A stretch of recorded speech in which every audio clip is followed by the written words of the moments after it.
السلام عليكم، نتمنى تكونوا كلكم بخير وعلى خير.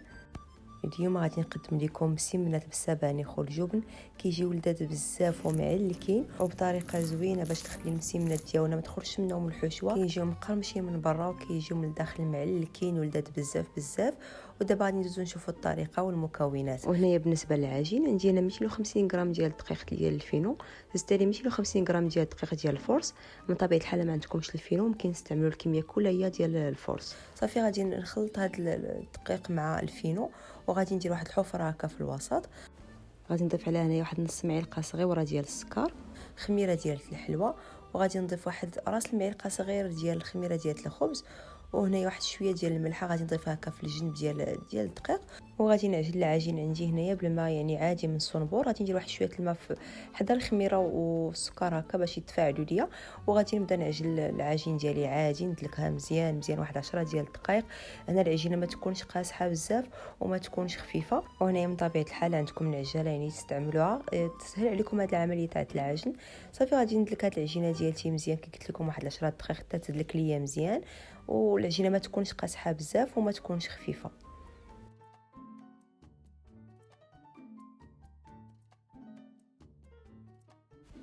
وهنا العجين ديالي بعد ما عجنته تدلك ليا مزيان غادي نغطيه هكا بلاستيك وغادي نخلي واحد 10 ديال الدقائق حتى تطلق ليا العجينه مزيان وتجيني سهله باش نخدمها. هنا بالنسبه للحشوه غادي نحتاج هنايا 2 معالق كبار ديال الزبده، ممكن تعوضوهم بزيت نباتيه ولا زيت زيتون. غادي ندوب هذه الزبيده هكا في مقيله اللي تكون على نار متوسطه، وغادي نضيف عليها هنايا 3 ديال الضريسات ولا 4 ديال الثومه غادي يكونوا محكوكين. غادي نقليها هكا شي شويه مع ديك الزبده، ومن بعد غادي نضيف عليهم البصله.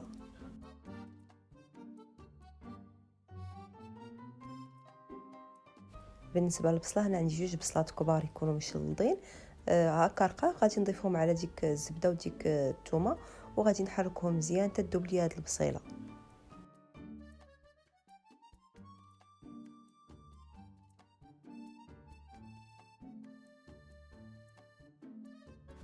هنا بعد ما نزلت لي هاد البصيله وطابت ليا مزيان غادي نضيف عليهم واحد الحزمه ديال السبانخ اللي مغسوله من طبيعه الحال ومقطعه هكا قطع صغيورين. هنا واخا تبان لكم الكميه تاع السبانخ كثيره ما تخافوش، راه دغيا مع السخونيه تاع العافيه دغيا تنقص لهم الكميه ديالتهم. صافي تنبقى تنحرك هاد السبانخ هكا مع هاد البصيله تطيب ليا مزيان وتتنشف ليا من الماء.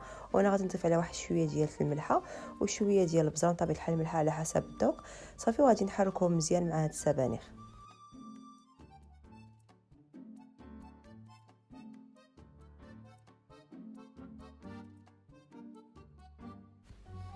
هنا بعد ما طابوا لي السبانخ مزيان ونشفوا لي من الماء غادي نضيف عليهم هنا واحد 100 غرام ديال لادان فيمين مقطع قطع صغيورين و100 غرام ديال الجبن جبن ابيض. غادي نحركهم مزيان مع هاد السبانخ حتى يذوب لي هاد الجبن. لادان فيمين تيعطيهم صراحه تزيدهم مذاق لانه كي تعرفوا السبانخ ما فيهمش حتى شي مذاق يعني مختلف. هكا لادان فيمين تزيدهم هكا تيعطيهم مذاق غني. ممكن تعوضوه بقطع ديال الدجاج ولا الكفته ولا فقط تكتفيو هكا بالسبانخ. صافي هنا بعد ما حركت هاد الحشوه هذه مزيان وداب هذاك الجبن صافي غادي نطفي البوطه على هاد المقيله هذه وغادي نحط هاد الحشوه في شي بول هكا باش يبرد ليا. وهنايا بعد ما بردت لي الحشوه تماما غادي نضيف عليها انا واحد 100 غرام ديال الفرماج حمر محكوك ولا موتزاريلا غادي نضيفوه عليها وغادي نحركو مزيان. انا ما ضفتوش في الاول سخون باش ما يذوبش ليا حيت باقي غادي نطيبهم باش هكا يذوب ليا في وسط المقله حيت نكون تطيب المسمنات. صافي هنايا بعد ما تسرحت لي العجينه ديالتي مزيان كي تشوفوا كتجي يعني العجينه هكا مطاطيه يعني النتيجه كتعطي مزيانه حيت تسرح مزيان. كي تعرفوا المسمن تيبغي انك يعني تعجنوه وتخليه يطلق هكا مزيان يتسرح باش يعطيكم النتيجه مزيانه. غادي نقطع هاد العجينه هكا قطع صغيورين وغادي نحاول هكا نشكل الكرات من العجين وغادي ندهنهم بشويه ديال الزيت نباتيه. وهنا من طبيعه الحال تتحكموا بالحجم ديال المسمنات اللي بغيتوه، واش بغيتوهم يكونوا كبار ولا صغار. صافي هنا بعد ما شكلت الكويرات ديالي غادي ندهنهم هكا بشويه ديال الزيت نباتيه. غادي نخليهم واحد 2 دقائق باش يتسرحوا باش هكا يعطيوني الطوع باش نخدم المسمنات في خاطري. صافي يتسرحوا هكا 2 دقائق وغادي نبدا نشكل المسمنات ان شاء الله. صافي هنايا بعد ما تسرحوا لي دوك الكويرات غادي ندوز مباشره باش نشكل المسمن ديالي. بطبيعه الحال المسمن خصنا نورقوه مزيان باش ما ورقناه كيعطينا نتيجه زوينه.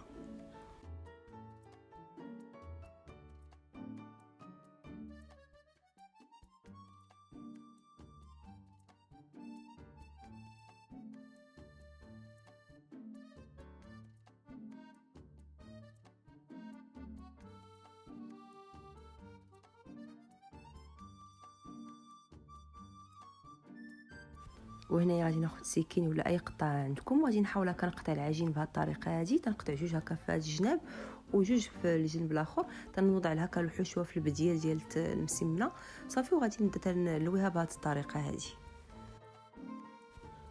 هذه الطريقه تاع طي المسمن صراحه كتجي ساهله بزاف، ويعني مضمونه ان الحشوه ما تخرج لكمش من المسمنه حيت تكونوا تطيبوها هكا. حيت اي حشوه البصله ولا اي حشوه عندكم فقط ديروا هذه الطريقه هذه، ما تخافوش نهائيا ان الحشوه تخرج لكم.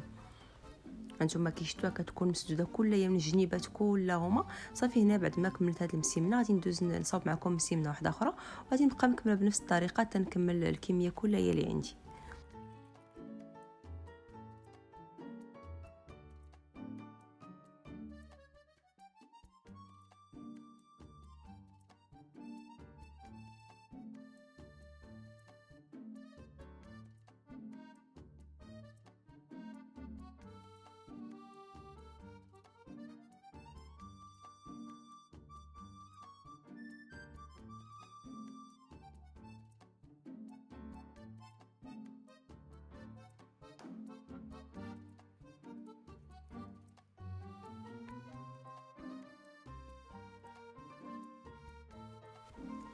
وهاد الفقاعات هادو اللي تيبانوا في هذا المسمن دليل على ان العجينه يعني ناجحه، والمسمنات تيطلعوا زوينين تيجيو خفاف صافي. هنايا غادي نبدا نورق هكا المسمنات، ما تورقوهمش بزاف شويه صافي، وغادي نحطوهم على عافيتكم متوسطه يطيبوا على خاطرهم.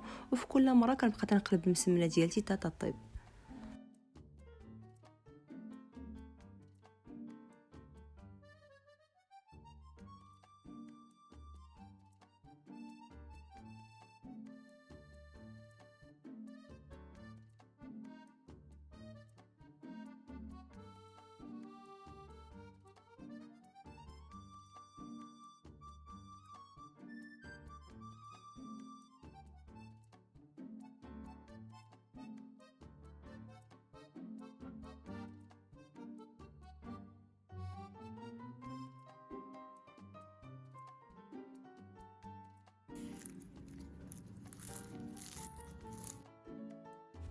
وهادو هما المسمنات بعد ما طابوا لنا كيجيو معلكين، كيجيو ولاد بزاف ما تشبعوش منهم.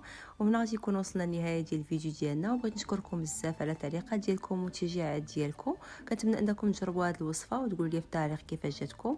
السلام عليكم ونشوفكم ان شاء الله في الفيديو القادم.